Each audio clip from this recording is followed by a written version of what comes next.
The CPKC Holiday Train is a pinnacle event in the railroad communities. With lights and musical performances, it helps to spread the holiday spirit. With over 200 stops across the CPKC network, communities can come together and enjoy the musical performances and lights while the train is stopped. Their mission? Raise awareness and donations for local food banks to help the less fortunate during the holiday season, as hunger never takes a break. In this MSRF production special, we not only chase the train from Winnipeg to Minnedosa, but we also cover the history of the meaning, purpose, and impact of the CPKC Holiday Train from its inception to present day. So get yourself a cup of hot chocolate, or hot cocoa depending on where you are from, sit back, relax, and enjoy as we document the most wonderful train of the year.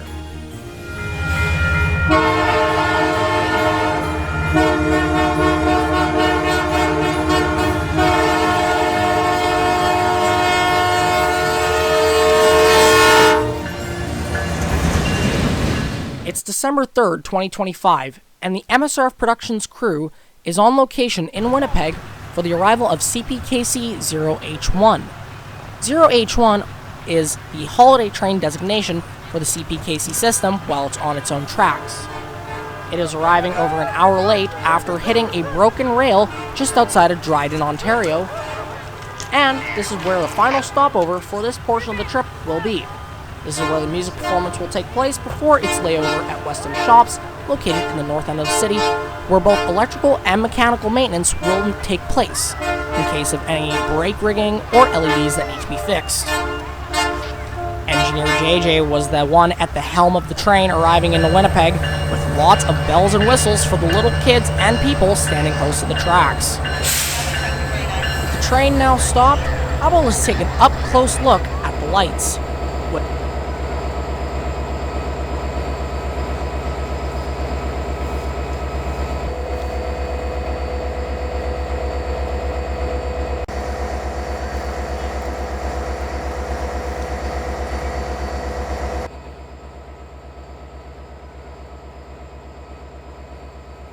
After taking this segment of the video, the event would be halfway done. Therefore, David and Maple decided to make their way down to Winnipeg Yard in order to catch the holiday train's arrival for its layover for the night. The train would take the north lead down all the way to FX1 for its maintenance and electrical inspection.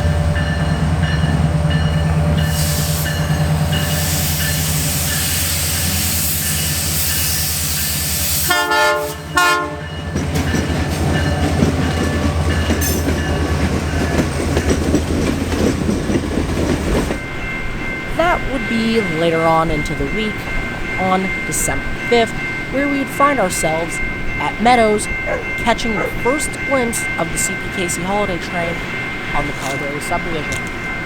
This is where the real fun begins, chasing it from Winnipeg to Minnedosa.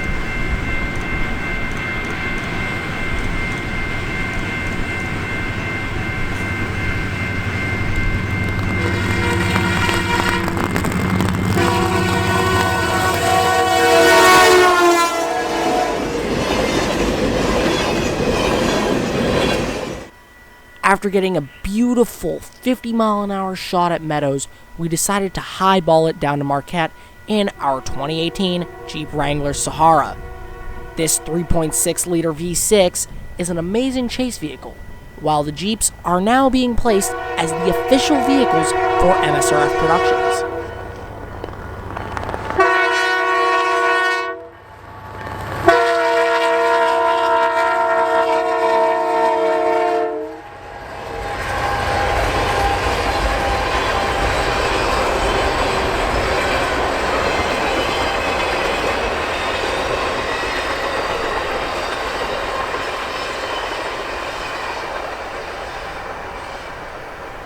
Once getting another amazing shot in Marquette, we decided to make our way down to a triple-track crossing down in Porter's La Prairie.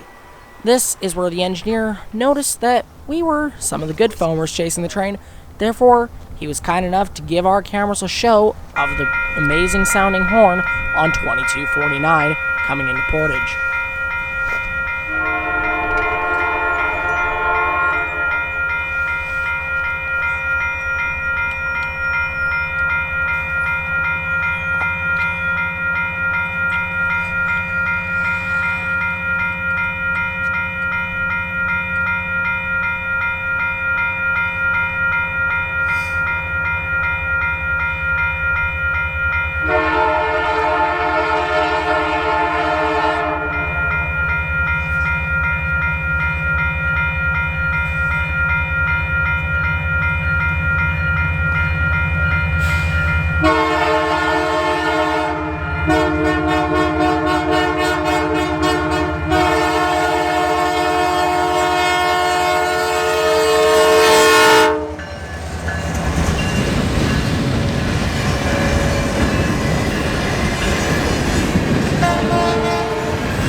While in Portage, the engineer stepped out of the cab to chat with the MSRF crew. While chatting, CPKC 118 decided to make an appearance for a meet, led by CPKC Tier 4 GEVOs, with one in the middle and one closer to the rear, technically in the middle of the train. Seeing a power setup, specifically in the 1x1x1x0 combination, is quite rare for this region, as this setup is mostly seen in the mountainous regions such as Field Hill.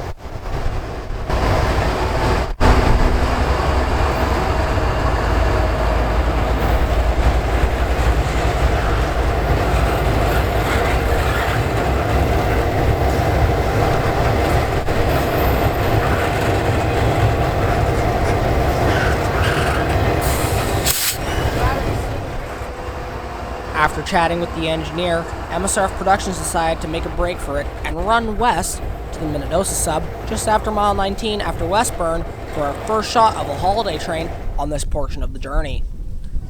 If you hear a car horn in the background, that is because other MSRF member, Ethan, decided to give us a little horn show, while the engineer also gave us a horn show on his train.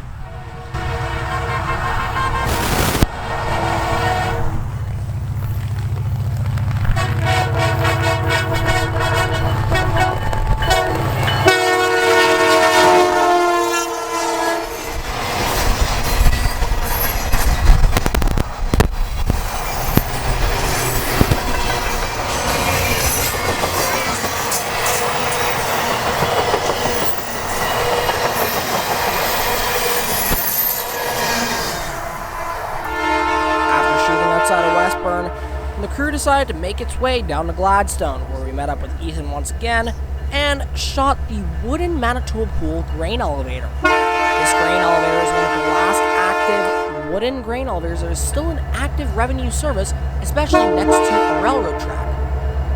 We did not pass up the offer, as this shot was recommended to us by the engineer himself.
After shooting in Gladstone and getting away from Jade Eagleson, we decided to make our way down to Neepawa, where we have a special guest. Alrighty, so first of all, we are here with the Salvation Army here. Hi! So we just have a couple questions about the holiday. So first off, how significant is the holiday train with Neepawa? Oh, it's huge for us. The amount of any donation for us is huge, but this is a huge injection of money for us every couple of years, and we've been serving more and more people every single year, and so this really helps make sure that our shelves are full. What is the importance of donating during the holiday season? Well, we always give a little extra at the holiday season. So we are doing Christmas hampers right now. We're almost at 200 Christmas hampers for our communities. And we've served like 75 families this month. So it's really significant around this time of year to remind people that hunger goes all year round, and it's great to give at any time. How can people, is there a way for people to donate online? Absolutely. So they go to the salvationarmy.ca. They can go to their donation site. If you look for Neepawa Community Services, you can donate directly to us or to any ministry unit directly. Okay. And one thing I forgot to ask before the start of the interview, what is your name? My name's Amanda Nottingale. I'm the Community Ministries Director for the Salvation Army here in Neepawa. Excellent. Okay, thank you very much. You're welcome. Thanks, Amanda. Now, let's get back to the train. Here we see 2249 rounding the bend with lots and lots of school kids excited for this such well-lit train.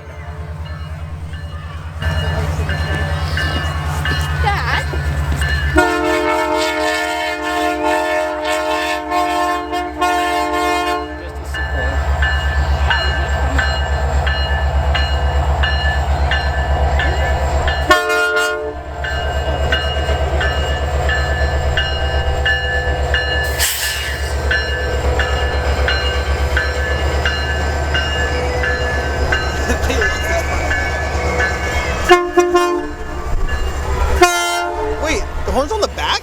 There's 2 horns in the middle, 1 on the back. It didn't meet FRA specifications. Yeah. So they had to have 1 horn on the back and 1 horn in the middle.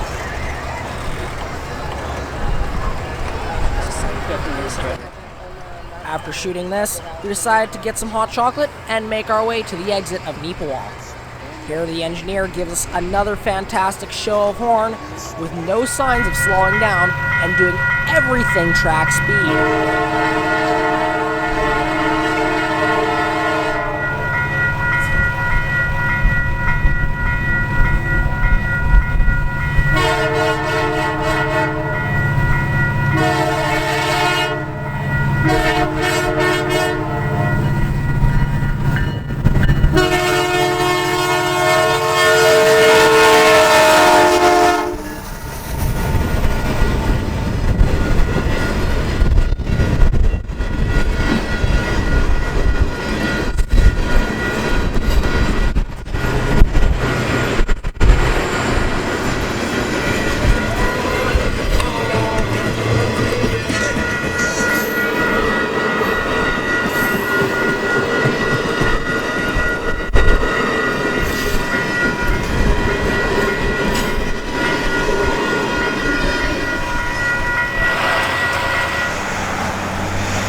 After Neepawa, we finally decided to make our way down to Minnedosa.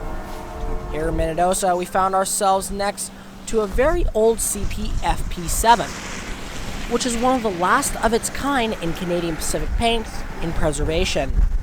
Here in Minnedosa, it is kept in great shape. Other than the boarded up windows, this locomotive makes a great showpiece. Alrighty, we got a hot rail coming up here, 2249 rounding the bend for the final time into Minnedosa for this year.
How long have you had him? You said 6 months, so how long have you had him?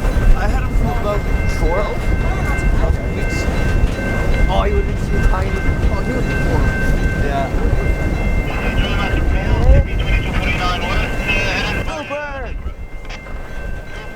Minnedosa is where the crew change would take place.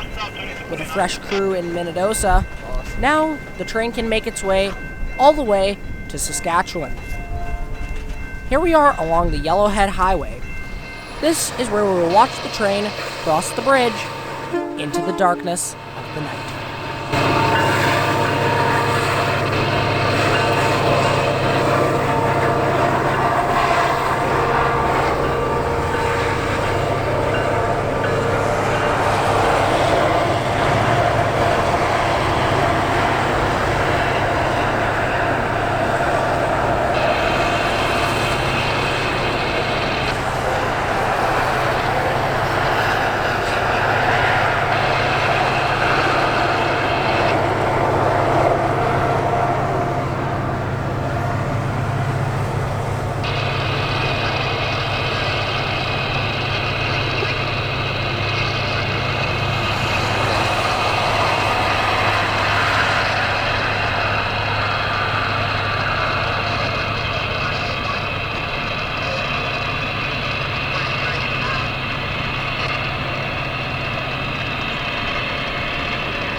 The CPKC Holiday Train is a very significant event. It helps bring communities, families, and everyone together, whether by the means of lights or music. No matter if you like the music or not, it's still an amazing event. MSRF Productions had an amazing time documenting this train, and had an amazing time meeting so many new faces. We appreciate each and every one of you. Thank you for watching this video. If you like content like this, make sure you hit that like and subscribe button. Have a Merry Christmas and a safe holiday.